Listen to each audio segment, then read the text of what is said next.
పెద్దలందరికీ నమస్కారాలు. విద్యార్థులందరికీ నా ఆశీర్వచనాలు. డాక్టర్ కామినేని శ్రీనివాస్ గారు, శ్రీ కొండవ విష్ణువర్ధన్ రావు గారు, డాక్టర్ లక్ష్మి గారు, డాక్టర్ జి శ్రీనివాస్ గారు, ఈరోజు ఈ యొక్క సమావేశానికి వచ్చిన ఉపేంద్ర గారు, అలాగే రాఘవరావు గారు లాంటి పెద్దలు, అధ్యాపక బృందం, విద్యార్థులు, వారితో పాటు ఈ యొక్క వైద్య కళాశాలలో వివిధ విభాగాల్లో పనిచేస్తున్న యొక్క సిబ్బంది మిత్రులందరూ, మనందరినీ వాళ్ళకి కలవడం, ఈ కళాశాలకు నేను రావడం చాలా సంతోషం. గతంలో కూడా ఒకసారి వచ్చాను నేను, చాలా సంవత్సరాల కిందట. మళ్ళా తిరిగి విష్ణు వర్ధన్ గారు చొరవ తీసుకొని నన్ను పిలిచారు. విష్ణు ఒక ఆదర్శవంతమైన, నీతివంతమైన, నిజాయితీ, క్రమశిక్షణ కలిగిన చక్కని పోలీసు అధికారి. ఆయన తర్వాత ఆయన కుమారుడు కూడా పోలీసు అధికారి. కుటుంబంలో అనేక మంది ఉన్నారు. ఎందుకంటే చిత్తశుద్ధితో కష్టపడి పనిచేస్తే పైకి రావచ్చు అనే దానికి గ్రామీణ నేపథ్యం ఉన్న విష్ణువర్ధన్ వాళ్ళ కుటుంబ సభ్యులే కారణం. ఇందాక డాక్టర్ శ్రీనివాస్ గారు భయపెడుతున్నాడు, చాలా కష్టమైంది, చాలా ఇబ్బందిగా ఉండదు. ఏం కష్టం లేదు. నేనేమంటానంటే, ఇష్టపడిన పనిని కష్టపడి చేస్తే నష్టపడేది లేదు. ఇష్టపడి ఈ కోర్టులోకి వచ్చారు. ప్రజాసేవ చేయడానికి, మనం జన్మించిన జన్మను సార్థకం చేసుకోవడానికి ఒక మంచి వృత్తి ఏంటంటే వైద్య వృత్తి. నేనేమో న్యాయవాదిని. న్యాయవాదులు సంగతి మీకు తెలుసు కదా, న్యాయం పక్క వాదిస్తారు, అన్యాయం పక్క వాదిస్తుంటారు. కేసు వస్తే చాలన్నాడు ఎవరైనా. అది ఆ వృత్తి ధర్మం అని వాళ్ళు చెప్తుంటారు. నేను ప్రాక్టీస్ చేయలేదు కాబట్టి నాకు ఆ వృత్తిని గురించి పెద్దగా పట్టించుకోను. ఎందుకంటే ఇందిరాగాంధీ పుణ్యాన నేను ప్రాక్టీస్ చేయకుండా రాజకీయాల్లోకి వచ్చాను. మా అమ్మ నా 13వ నెలలో మా అమ్మ చనిపోయింది. మా అమ్మ గురించి జ్ఞాపకాలు ఊళ్ళో వాళ్ళు చెప్తుంటే వినడమే లేదు. మా అమ్మమ్మ తాతయ్య చెప్పేవాడు, తను ఊళ్ళో వాళ్ళు చెప్పేవాడు, వినేవాడు మా అమ్మ గురించి. మా అమ్మ నన్ను పెద్ద వకీలు కావాలని కోరుకుందట. సరే, ఆ కోరిక మేరకు నేను లా చదివాను. లా చదివిక ప్రాక్టీస్ చేద్దామని చెప్పి ఆలోచిస్తుంటే ఎమర్జెన్సీ పెట్టి, మెడికల్ ఎమర్జెన్సీ కాదు, పొలిటికల్ ఎమర్జెన్సీ పెట్టి జైలు పంపించారు. 17.5 నెలల పాటు జైల్లో ఉన్నా. జైల్లో ఉన్నప్పుడు నిర్ణయించుకున్నాను, మనం ఈ న్యాయవాద వృత్తి కాదు, ఇలాంటి అన్యాయంగా, అక్రమంగా, రాజ్యాంగ వ్యతిరేక శక్తులకు వ్యతిరేకంగా పనిచేయాలా, అందుకని రాజకీయాలకు రావాలనుకొని రాజకీయాలకు వచ్చాను. వచ్చి అనేక స్థాయిల్లో అనేక పదవులు అధిరోహించేటికి అవకాశం వచ్చింది. ఈరోజు ఈ యొక్క ఎన్ఆర్ఐ అకాడమీ మిగతా విషయాలు మాట్లాడేందుకు విదేశాల్లో ఉండి, ముఖ్యంగా అమెరికాలో ఉండి ఈ కళాశాల స్థాపనకు, ఈ అకాడమీ ఏర్పాటుకు ముందుకొచ్చి స్వయంగా విరాళాలు ఇచ్చి కోరుకుంటున్న వారికి లేదు. దయచేసి మీరు పెట్టిన మంచి ఉద్దేశం అవుతుందో చాలా బాగా ముందుకు వెళ్తుంది. అనవసరమైన వివాదాలు పెట్టుకోకుండా అందరు కలిసికట్టుగా ఉండి ఈ కళాశాల భవిష్యత్తు కూడా సహకరించవలసిందిగా, ఆ విధంగా మీ పేరు నిలబెట్టుకోవాల్సిందిగా ఆ విదేశాల్లో ఉన్న స్వదేశీయులు ఎవరికి ఉన్నారో వాళ్ళందరికీ నేను ఈ యొక్క సందర్భంగా విజ్ఞప్తి చేస్తూ ఉన్నాను. హార్ట్ అండ్ వాస్కులర్ సెంటర్ లో అత్యాధునికమైన యొక్క ఫిలిప్స్ అజూరియన్ క్యాత్ ల్యాబ్ను ప్రారంభించడం, నూతన ఆడిటోరియం సభాగృహానికి శంకుస్థాపన చేయడం, ఆ కార్యక్రమాల్లో పాల్గొనడం చాలా సంతోషం. ఈ కళాశాల, వైద్యశాల నిజంగా చాలా పేరు ప్రఖ్యాతులు సంపాదిస్తుంది. ఈ కళాశాల, ఈ వైద్యశాల ఎలా జరుగుతున్నాయనే దానికి వస్తూ ఉంటేనే అక్కడ చూస్తే నిండుగా కళకళలాడుతూ పేషెంట్. చాలా కళాశాలకు పేషెంట్ దొరకరు. పేషెంట్ బస్సులో పంపించి మిగతా పంపించి పేషెంట్ తీసుకుంటారు సందర్భాల్లో. కానీ ఈ కళాశాలకు బాగా ఎక్కువ మంది పేషెంట్లు వస్తున్నారు. ఇది నగరం కూడా కాదు, నగరంలో ఉండేదానికి వస్తుంటారు మామూలు, ఎందుకంటే నగరంలో జనాభా ఎక్కువ కాబట్టి జబ్బులు కూడా ఎక్కువ ఉంటాయి నగరాల్లో. మామూలుగా డబ్బులు ఎక్కువ ఉంటాయి, జబ్బులు ఎక్కువ ఉంటాయి, అలవాట్లు కూడా రకరకాలు ఉంటాయి నగరాల్లో. ఇది గ్రామాల్లో తక్కువగా ఉంటాయి మామూలుగా. ఈ గ్రామాల్లో గ్రామీణ ప్రాంతంలో ఉన్న వైద్యశాల కళాశాల ఇంత పేరు ప్రఖ్యాతులు రావడం, ఇంతమంది పేషెంట్లు రావడం వస్తుండడం చాలా సంతోషకరమైన విషయం.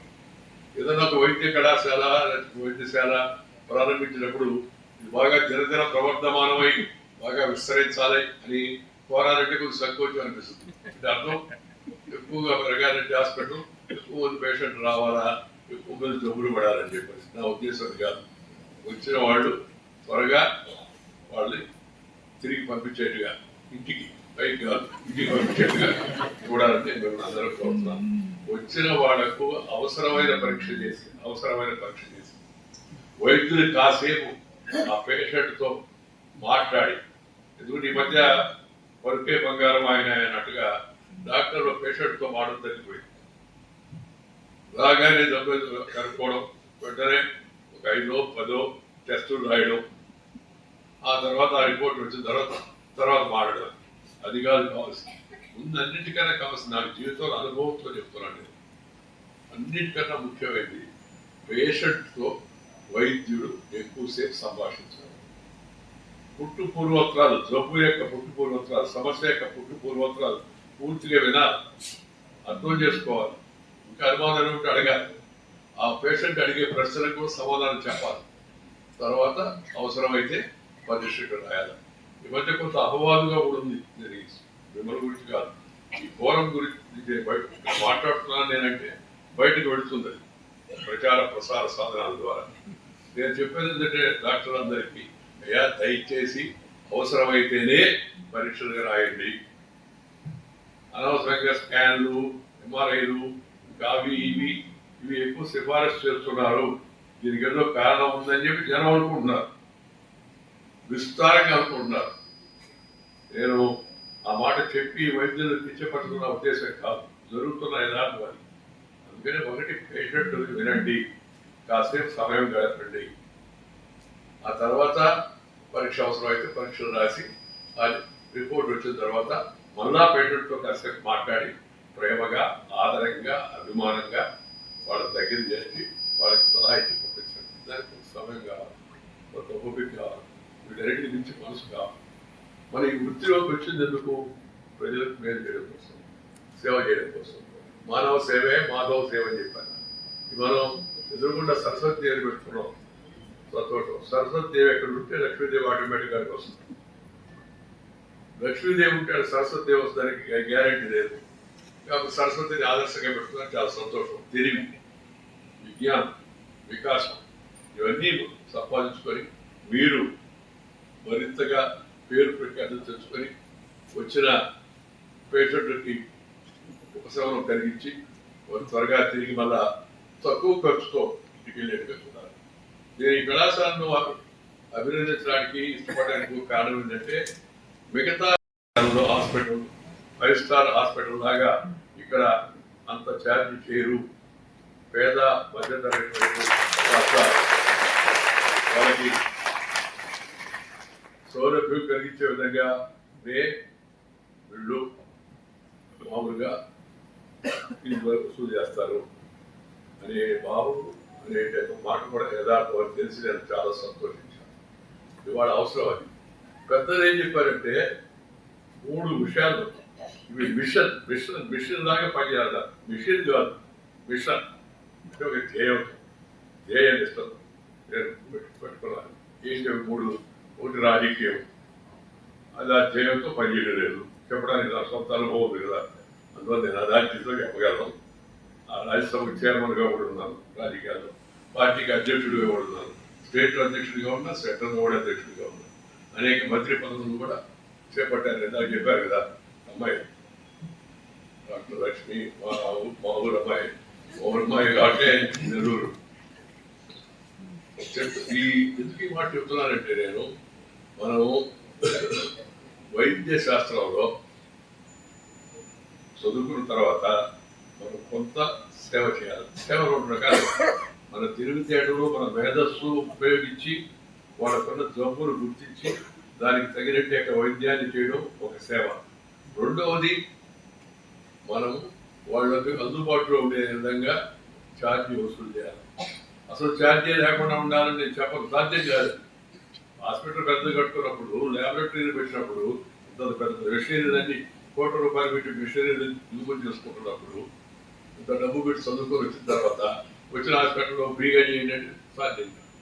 చెప్పడం బాగా సులభం, సాధ్యం కాదు. కానీ నేనేమంటానంటే న్యాయమైన విధంగా వాళ్ళని మనం ట్రీట్ చేయగలిగితే అప్పుడు నిజంగా మానవ సేవ, మాధవ సేవ అని చెప్పేట మాటకి పూర్తిగా అర్థం ఉంటుంది.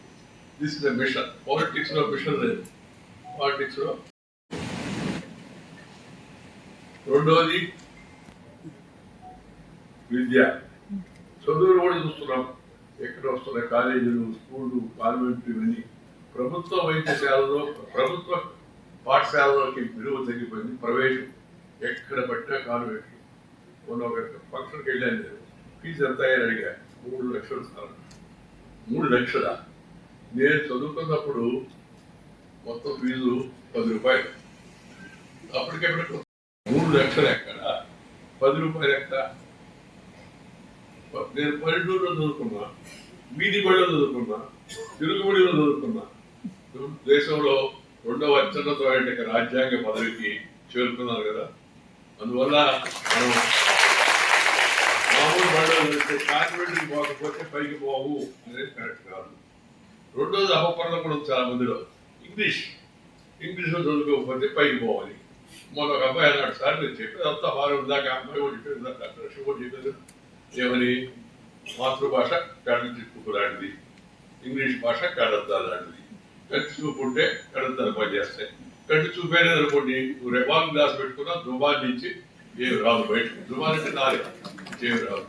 అందుకని ముందు మాతృభాషలో చదువుకోవాలా అనేది నేను ఎక్కడికి వెళ్ళా చెప్తున్నా అందరికి. ఇంటిలో, వీధిలో, గుడిలో, బడిలో, అమ్మ ఒడిలో వచ్చిన భాష అయితే ఉందో ఆ భాషలో మాట్లాడడం లేదు. డాక్టర్ అయిపోయి మెడిసిన్ చదివి మెడిసిన్ చదువుకున్నారు, ఇంగ్లీష్లో చదువుకున్న మెడిసిన్ మాడతాం. జనాలందరికీ చిలకా కానీ పిలకా కానీ లేకపోతే ఈ గుంటూరు జిల్లా ఆంధ్ర ఊళ్ళో ఉన్నందరికి ఇంగ్లీష్ వచ్చా? ఎంతమందికి వచ్చి ఇంగ్లీషు? నువ్వు ఇంగ్లీష్లో మాట్లాడుకుని పెట్టాడుతావు, వింటాడు కమ్ముగా, ఎందుకంటే డాక్టర్ కాదు. కానీ అర్థమయ్యేది కాదు. జనానికి అర్థమయ్యే భాషలో మాడాలి. అందుకని నేను చంద్రబాబు నాయుడు గారు, ఆ రేవంత్ రెడ్డి గారు ఇద్దరు ఉన్నప్పుడు రామోజీరావు గారి జయంతిలో రామోజీరావు గారి మీద మీకు నిజంగా గౌరవం ఉంటే మనం ఆయనకి అర్పించే రివార్డ్ ఏంటంటే జనంతో ఉత్తర ప్రత్యుత్తరాలు తెలుగులో చేయండి అని చెప్పారు. ఎమోషనల్ గా రామోజీరావు గారు కూడా లింక్ చేశారు. ఎందుకంటే రామోజీరావు గారు తెలుగు భాష కోసం చేసిన సేవ అశ్రేష్టమైన సేవ చేశాడు ఈనాడు పత్రిక ద్వారా. ఈ మధ్య Telugu to Telugu, English to Telugu నిఘంటువులు కూడా తీసుకుంటాడు. చాలా సంతోషమైన విషయం. అందుకని ఒకటి మనం మాతృభాషలో మాట్లాడాలి. ఇంట్లోనే జబ్బు మొదలైంది ఇంట్లోనే. పెద్దవాడు చాలా మంది తెలవక మమ్మీ గారు డాడీ విడి డాడీ కేడి మనకి ఎప్పుడు నాకు అర్థం కావాలి. మా అంటే అక్కడి నుంచి వస్తుంది, ఉదయం నుంచి. మమ్మీ అంటే కూతురు పిల్లల నుంచి వస్తుంది. కాబట్టి రాత్రికి హాస్టల్కి పోయి తలుపులు వేసి ఒకసారి 2 ట్రై చేసుకోవాలి. అమ్మ అంటే మమ్మీ అంటే గట్టిగా అనవద్దు. ఎందుకంటే అమ్మ అంటే బయట ఎవరు జబ్బు వచ్చిందో ప్రాబ్లం వచ్చిందో నేను ఎందుకు ఈ మాట ప్రతి దగ్గర నేను దీన్ని లైఫ్లో నేను ఒక మిషన్గా తీసుకున్నాను.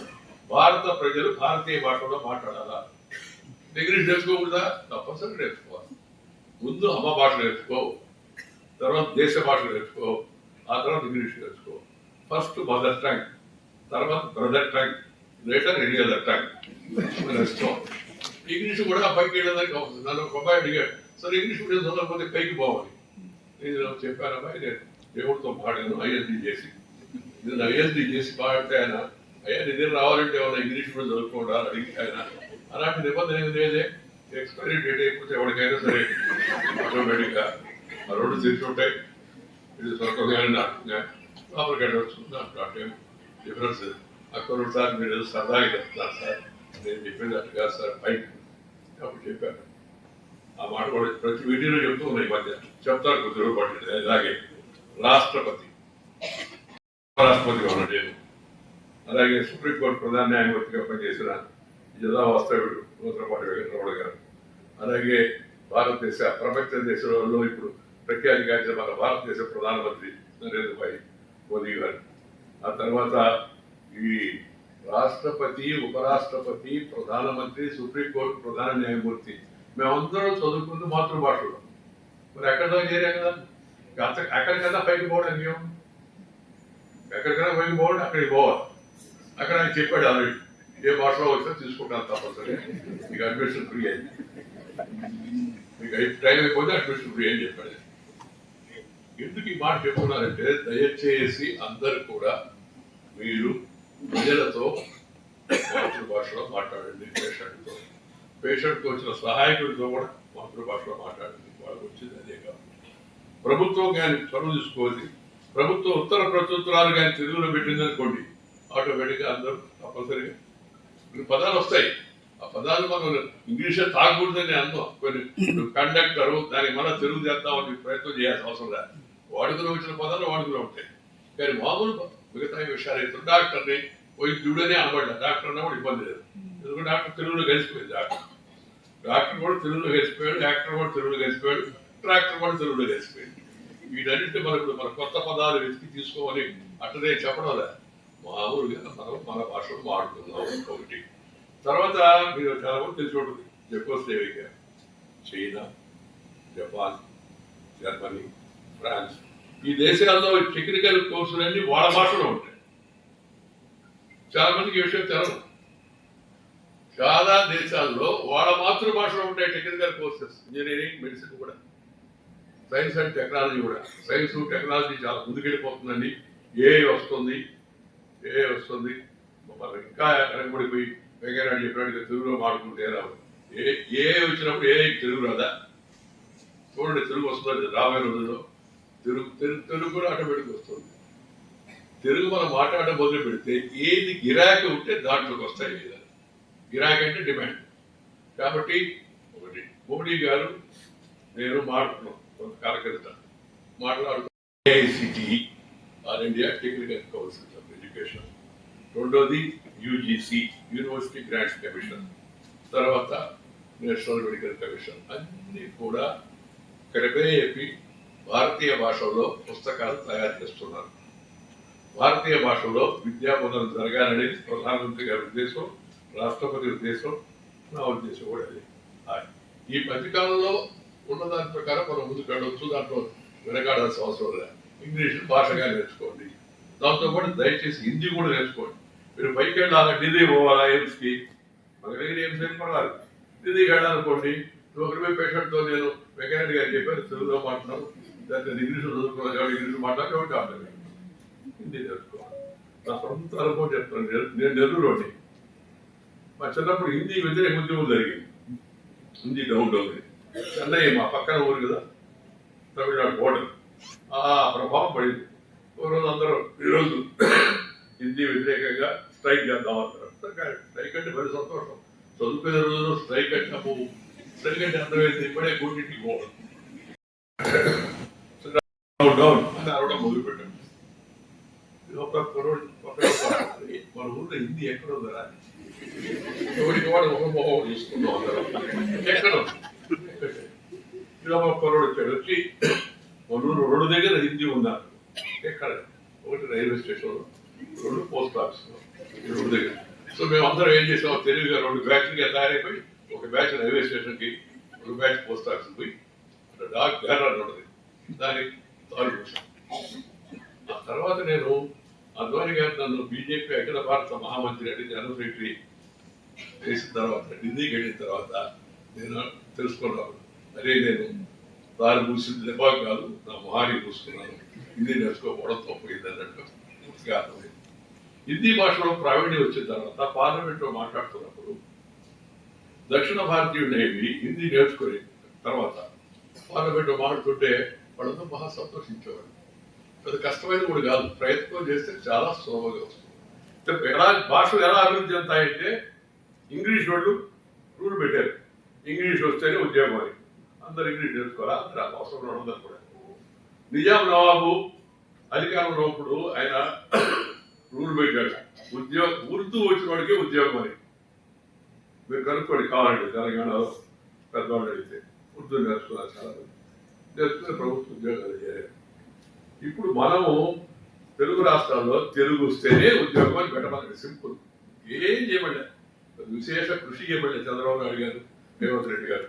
అయ్యా పర్టికులర్ కోర్సు వరకు, అన్ని కోర్సులు కాదు, ఒక పర్టికులర్ ప్రభుత్వ ఉద్యోగం వరకు భాష తెలుగు భాష వచ్చి ఉంటేనే నీకు ఉద్యోగం, లేకపోతే లేదు అని అంటే ఆటోమేటిక్గా అందరూ తెలుగు మీడియము తెలుగు మాస్టర్ల వైపు చూస్తారు.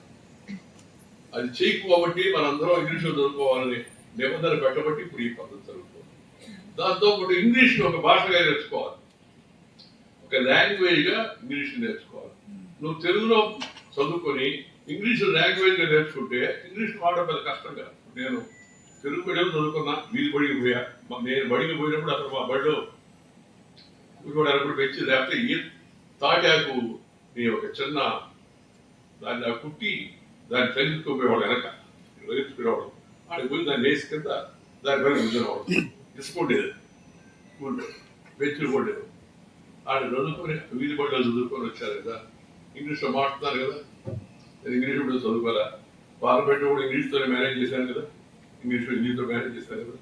అంతర్జాతీయ సదస్సులకు వెళ్ళాను, అంతర్జాతీయ ఒక 65 దేశాలు తిరిగాను కొద్దిగా. అక్కడ సదస్సులో కూడా ఇంగ్లీష్లో మాట్లాడాను, ఎవడు అనలేదు. భాష ఒక్కసారి నీకు ప్రాథమికంగా నీకు భాష ఉంటే తర్వాత ఇతర భాషలు నేర్చుకోవడం చాలా సులభం. నా సొంత అనుభవం తెలుసు. అందుకని భాష విషయంలో దయచేసి త్యాగం తీసుకోండి. రెండోది వేషం కూడా అంతే, మన పద్ధతుల్లో మనం ఉండాలి. దాన్ని ఉపరాష్ట్రపతి అయిన తర్వాత అడిగారు వచ్చి పత్రికల వాళ్ళు వచ్చి, పత్రికల వాళ్ళు మన మిత్రులే కానీ ఏదో ఒకటి చేసి ఏదో ఫోటోలు కూడా ఒక ఫోటో తీరు చూస్తూ ఉంటారు. ఇదన్నా ఆత్మవాడికి ఏదైనా జరిగింది అనుకోండి, దాని ఫోటో తీసుకుంటారు. మామూలు ప్రకృతి సహజం అండి, వికృతిగా ఉంటే అది న్యూస్ అవుతుంది అనేది ఒక కొంతమందికి అభిప్రాయం. అని అలా చూసి దాన్ని ఆ ఫోటో వేస్తుంటారు. కూర్చున్నప్పుడు కాకుండా లేచినప్పుడు కాకుండా మధ్యలో అలా ఉన్నాం అనుకోండి, అది ఒక ట్రెండ్. గురించి చెప్పడం కావాలి, అది ఒక ట్రెండ్ అంటే అలవాటు. మనము మన దుస్తుల్లో వెళ్ళాలి. దాన్ని ఉపరాష్ట్రపతి అయిన వెంటనే అడిగాను, సార్ ఉపరాష్ట్రపతి అయ్యారు కదా మీరు, అయ్యారు కదా, మళ్ళా రెండో సార్ ఉపరాష్ట్రపతి అయ్యారు, మరి అయ్యారయ్యా బాబు చెప్పండి, విషయం ఏం చెప్పండి అని అంటే, sir now that you have become vice president, what about dress అన్నారు. నేను చెప్పాను, no change of dress, only change of address అని చెప్పాను. నేను అప్పటి వరకు ఢిల్లీలో మా వీధి పేరు ఢిల్లీలో ఔరంగజేబ్ రోడ్ అని ఉంది. నేను ఢిల్లీకి వెళ్ళిన తర్వాత కార్పొరేట్ వాళ్ళతో మాట్లాడి ప్రభుత్వంలో వాడి ఔరంగజేబ్ పేరు రోడ్డు పెట్టుకున్నాం, దుర్మార్గుడు తీసేసి అబ్దుల్ కలాం పేరు పెట్టుకున్నాం, అబ్దుల్ కలాం రోడ్ అని పెట్టుకున్నాం. అబ్దుల్ కలాం రోడ్ పెట్టుకుని ఔరంగజేబు ముస్లిం అని కాదు, వాడు చేసిన కిరాతకాలను బట్టి అబ్దుల్ కలాం గారు పేరు పెట్టుకున్నాం. నేను చెప్పాను, ఇప్పుడు 30 అబ్దుల్ కలాం రోడ్లో ఉన్నాను, రేపు ఉపరాష్ట్రపతి అయితే 6 మౌలానా ఆజాద్ రోడ్డుకి వెళ్తాను, అంతే తేడా, నో చేంజ్ ఆఫ్ డ్రెస్ అని చెప్పాను. ఆ మధ్య 126 దేశాలు 6 దేశాల సభ జరిగింది, బాకు అని అజర్బైజాన్. అక్కడికి వెళ్ళాను. వాతావరణం కొద్దిగా తేడా, మరీ చలిగా ఉంది కనుక నేను నా వేరే డ్రెస్ వేసుకొని నేను మామూలుగా అక్కడికి వెళ్ళాను. తెల్ల డ్రెస్లో ఉన్నా, వాళ్ళంతా బ్లాక్ డ్రెస్లో ఉన్నారు.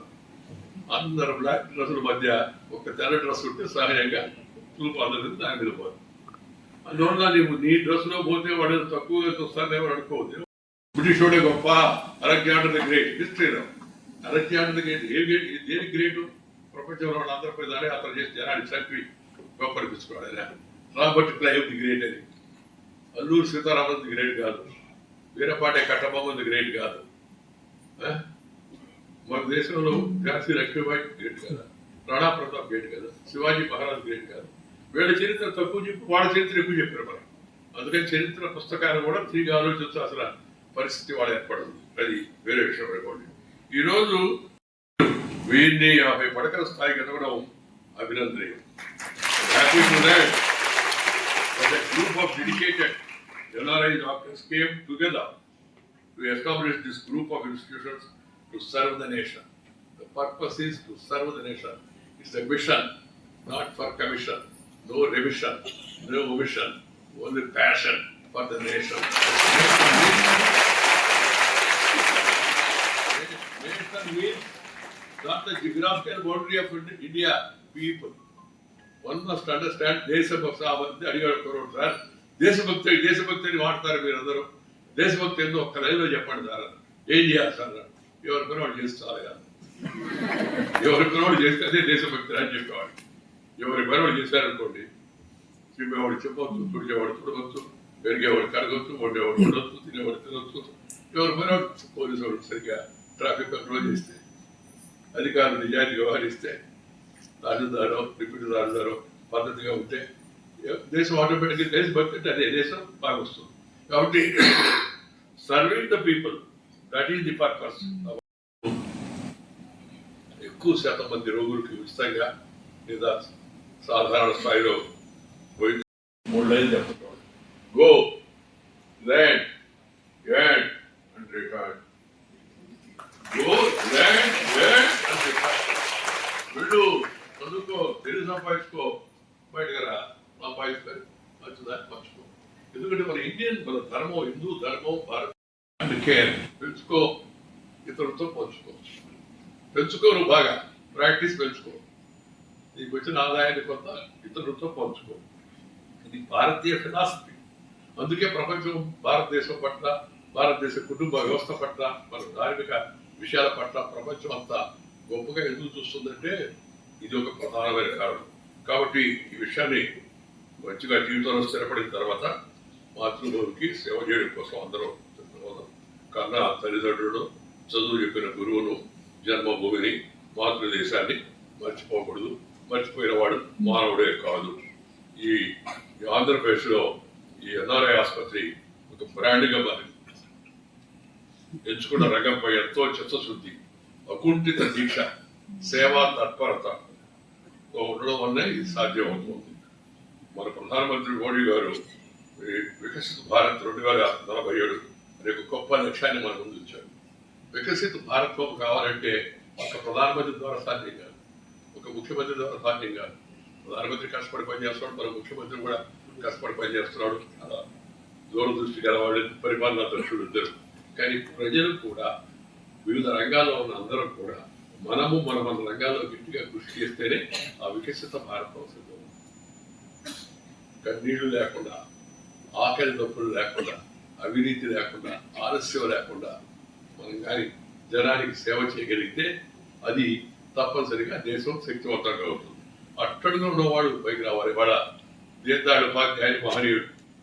ఆయన 1965లో విజయవాడలో, ఇదే రోజు 65లో విజయవాడలో ఈరోజు ఈ అంత్యోదయ పేషెంట్లు చూడడం, ప్రతి పుస్తకం చూడడం, ఇదంతా ఇంకొక పుస్తకం చదవడం, అనేక కొత్త విషయాలు తెలుసుకుని. అది సైన్స్ ఏది ఫ్రీగా ఇవ్వదు. ఫ్రీగా ఇస్తే నేను మాటకి కావాలని ప్రతి దగ్గర నుంచి మాట చెప్తున్నా.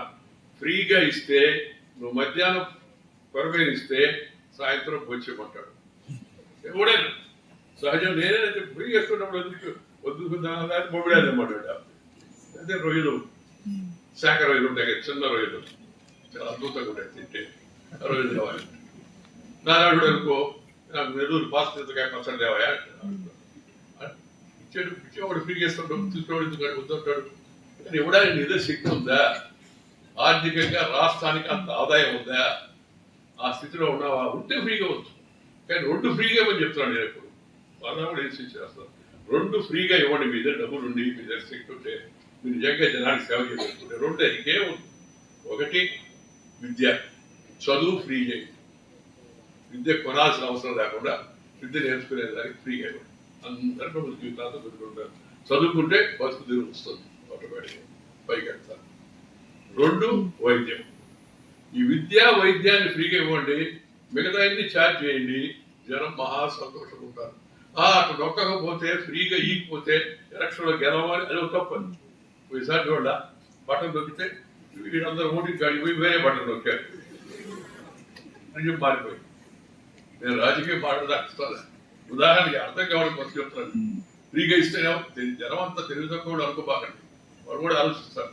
కొంతమంది అమ్మ కూతురు మాట్లాడుతున్నారు, కూతురే అమ్మల గురించి అక్కల గురించి అసెంబ్లీలో తప్పుడు మాట మాట్లాడతారు, ప్రెస్ కాన్ఫరెన్స్ తప్పుడు మాట మాట్లాడు.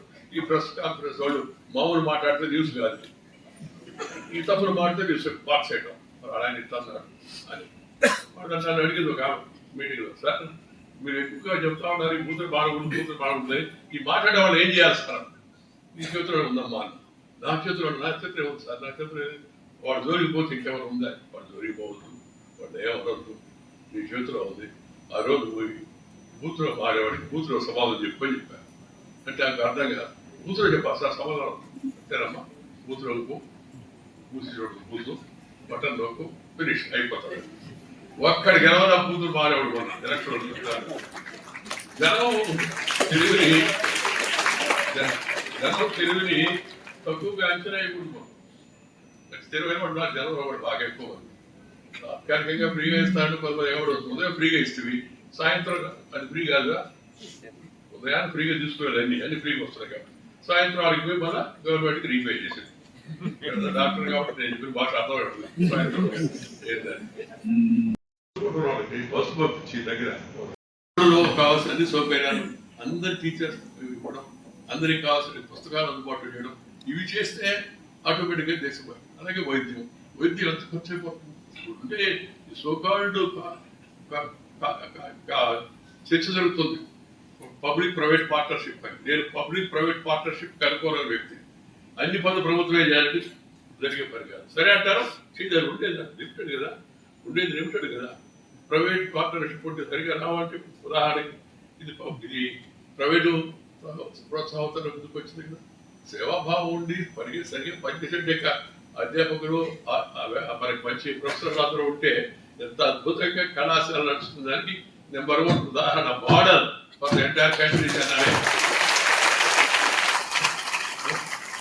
అందుకని ప్రభుత్వము ఈ వైద్యశాలలో అలాగే వాటిపైన ఎక్కువ దృష్టి పెట్టి వాటిపైన ఖర్చు ఎక్కువ పెట్టి ఈ ఫ్రీగా ఎవడం ఉందో దాన్ని తగ్గించేస్తే మంచిదని నా అభిప్రాయం. దానికి రాజకీయ సాహసం కావాలి, చిత్తశుద్ధి కావాలి, ఉంటే ఆ పని జరుగుతుంది. దాన్ని అందరూ కూడా సంపాదించుకుంటారని చెప్పని నేను భావిస్తున్నాను. కొత్త జబ్బులు వస్తున్నాయి, నాన్ కమ్యూనికబుల్ డిసీజెస్ అయిపోయి వాటికి నేను చెప్పబడ్డాను, అంత ఎక్కువైపోతుంది. దేశం కూడా జనాభా ఎక్కువ, మన జనాభా ఎక్కువ. మనెవరు చెప్తారు ఇప్పుడు ముగ్గురు పిల్లలు పుట్టించాడయా, మన జనాభా తగ్గిపోయేటుంది, జపాన్ బాధపడుతుందని. నేనేమంటున్నా, ఉన్నోడు సంగతి ముందు చూడయా బాబు, ఉన్నోడు సంగతి చూడండి. పేదరికం ఇంకా 18% ఉంది, ఆ పేదరికాన్ని తొలగించాలా. ఇంకా 15% 15కి వచ్చింది. అలాగే చదువు రాని వాళ్ళు దేశంలో ఈ రోజు స్వతంత్రం వచ్చి ప్రపంచంలో అగ్రగామిగా ఆర్థిక శక్తి ఎదుగుతున్న భారతదేశంలో ఈ రోజు కూడా పాత తప్పుల కారణంగా 15% మందికి చదువు రాదు. సో వాటిపైన విద్య పైన వైద్యం పైన ఎక్కువ దృష్టి పెట్టి ఆ రంగాల్లో సేవ చేస్తే చాలా రిలీఫ్ వస్తుంది. కొత్త జబ్బులు వస్తాయి, చెప్పడానికి వీధులతో ఆ జబ్బులు భరించే పరిస్థితి వాళ్ళకి ఆర్థికంగా శక్తి లేదు. అందుకని ప్రభుత్వము వాళ్ళకి వైద్యం కల్పించే పైన ప్రజలకు ఆరోగ్యాన్ని మెరుగుపరిచే ప్రయత్నం చేయాలి. ఆరోగ్యం మెరుగుపరచడం గవర్నమెంట్ పనైనా మన పని కూడా. నేను ప్రజలు కోరేది ఏంటంటే, దయచేసి మీ పిల్లలు ఏం చేస్తున్నారో గమనించండి. వాళ్ళకేమో నువ్వు ఫోన్ తీసుకొని చెప్పుకుంటూ ఉండి వాళ్ళకు ఫోన్ పడేసి పిల్లకాయకి గంతులు లాభం చేస్తారు. ఆ పిల్లకాయలు అది చూస్తూ ఉంటారు. ఇప్పటి నుంచి కొన్ని రోజులు పోతుంది, వాళ్ళకి అదే అలవాటు అయిపోతుంది. నెట్ చూడడం, అన్నిటికీ నెట్. నేను మన ఎక్కడ నవ్వుతూ చెప్పాను, ప్రధాన నెట్ చూడడం, గూగుల్ చూడడం. మీ ఊరు ఎంత, మీ ఊరికి ఎంత దూరం, గూగుల్. మీకు ఆవిడ పేరేంది, గూగుల్. వచ్చి మీ ఆవిడ పేరేందని గూగుల్ చూస్తాడు. అన్నిటికీ గూగుల్ చూడడం చెప్పచ్చు. గూగుల్ చెప్పింది మెకనైజ్ అయిపోతుంది. అందుకని పిల్లలను బాలిసలు కాకుండా చూడాల్సిన అవసరం ఉంది. డాక్టర్స్ ఎడ్యుకేట్ చేయాలి. వైద్యులు ముందు వైద్యం కన్నా ముందు జనంలో చైతన్యం కలిగించయ్యా, ఈ జబ్బులు ఈ కారణాలు వస్తాయి, దయచేసి ఇలాంటి లేకుండా చూడండి.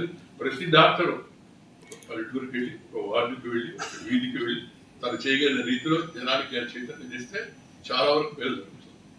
అలాగే టీవీ రేడియోలో కూడా ఈ మధ్య పత్రికలు లక్కీగా ఛానల్స్ పత్రికలు కూడా కొంత అవకాశం ఇస్తున్నాయి.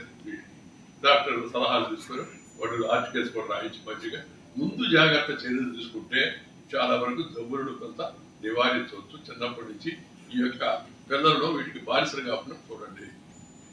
వ్యాయామం చేయడం, యోగా చేయడం, కాసేపు నడవడం జీవితంలో ఒక భాగంగా ఉండే. పాత రోజుల్లో జబ్బులు తక్కువ ఉండేవి. అప్పుడు తెలిసేది కాదు సార్, కరెక్ట్ కాదు. జబ్బులు తక్కువ ఉండే, ఎందుకని అందరూ నడిచేవాడు. పొలానికి 2 కిలోమీటర్లు, పొలం నుంచి రావడం 2 కిలోమీటర్లు. నేను సెలవులో ఊరికి పోతే మా తాత అరే పోయి సేతుగాడికి భోజనం ఇచ్చినా పో అని పంపించేవాడు. తీసుకున్నాక ఒక మనిషి ఉండేవాడు, నలుగురు పంపించేవాడు.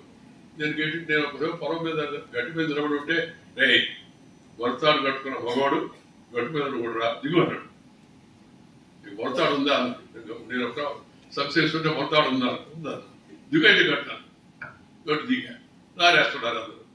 నారేస్తున్నారు, నువ్వు నారేసుకెళ్ళేదిరా, నారు కట్టు అందించుకోవాలి. కానీ వ్యవసాయం మన వృత్తి అది లేకపోవడం, మన వ్యవసాయం నేర్చుకోవాలి. అలా కష్టపడడం కానీ మన జీవితంలో కొంత శారీరక శ్రమ అలవాటు అయితే ఆటోమేటిక్గా వైద్యుల దగ్గరికి పోవాల్సిన అవసరం తగ్గిపోతుంది. 2 తినే భోజనం విషయంలో కూడా సమాజాన్ని చైతన్యవంతం చేయాలి. డాక్టర్లు అందరూ, మెడికల్ ప్రొఫెషన్లో ఉన్న వాళ్ళందరూ ఎలాంటి భోజనం చేస్తున్నాము. ఈ పాశ్చాత్య భోజనం మనకి పడదు. ఇన్స్టెంట్ ఫుడ్ అని ఒక్కరోజు నాతో మాట సార్, ఇప్పుడంతా ఇన్స్టెంట్ ఫుడ్ సార్. ఆర్డర్ ఇస్తే జొమాటో